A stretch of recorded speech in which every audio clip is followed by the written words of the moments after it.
Today is day 6 of trying to eat at home and not go buy groceries. I think it'll be the second week of doing this. Today I'm starting off by making a thing of bread out of my sourdough and some muffins with some leftover blueberries we have. So that will be like a good breakfast option.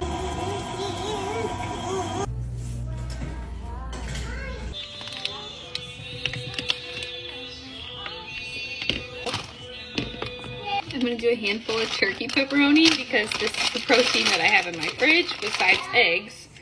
And I could do like little cheese and turkey on like crackers. It's an adult Lunchable. And I'm gonna have some of this sriracha carrot hummus. And this also is protein.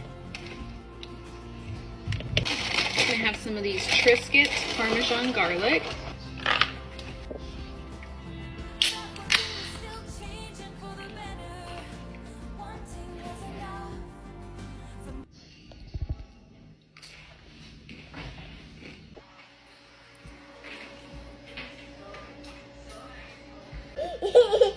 For dinner, we're having cauliflower gnocchi and garlic butter shrimp, and then the girls are gonna have leftover mac and cheese, whatever we eat, some blueberries.